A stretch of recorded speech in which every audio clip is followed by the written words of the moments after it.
নমস্কার বন্ধুরা, শুভ টক্স শোতে স্বাগতম। আজ মালদ্বীপকে বুঝিয়ে দিল ভারতের সাথে শত্রুতা করলে তার কি পরিণাম হতে পারে। পুরো ঘটনাটি হলো দুদিন আগে ভারতের প্রধানমন্ত্রী নরেন্দ্র মোদী ছবি পোস্ট করেন। এই ছবিতে ভারতের আইল্যান্ড লক্ষদ্বীপের কিছু ছবি তিনি তার সোশ্যাল অ্যাকাউন্টে পোস্ট করে। এখান থেকে শুরু হয় বিতর্ক।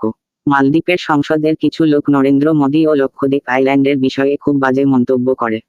এই বাজে মন্তব্যে সোশ্যাল মিডিয়ায় তুমুল বিতর্ক ছড়ায়।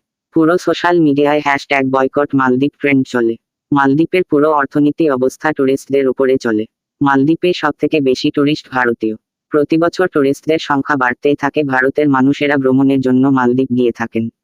এখন যে মালদ্বীপের প্রধানমন্ত্রী মোহাম্মদ মাইজু পুরোপুরি ভারত বিরোধী। এর আগে যে মালদ্বীপের প্রধানমন্ত্রী ছিলেন তিনি ভারতকে সমর্থন করছেন। কিছুদিন আগে মালদ্বীপে ইলেকশন হয়, মোহাম্মদ মাইজু স্লোগান ছিল ভারত হাটাও। এই স্লোগানে তিনি মালদ্বীপে প্রধানমন্ত্রী হন। বয়কট মালদ্বীপ ট্রেন্ডের কারণে ভারতীয়রা মালদ্বীপ বয়কট করেছে। এর ফলে মালদ্বীপের টুরিস্টদের সংখ্যা কমেছে।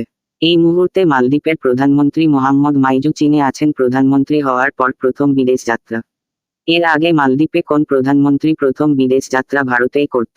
মালদ্বীপের প্রধানমন্ত্রী মোহাম্মদ মাইজু 4 দিনের বিদেশ সফরে আছেন। তিনি চীন সরকারকে ও চীনের জনগণকে মালদ্বীপে ভ্রমণ করার জন্য বলছেন।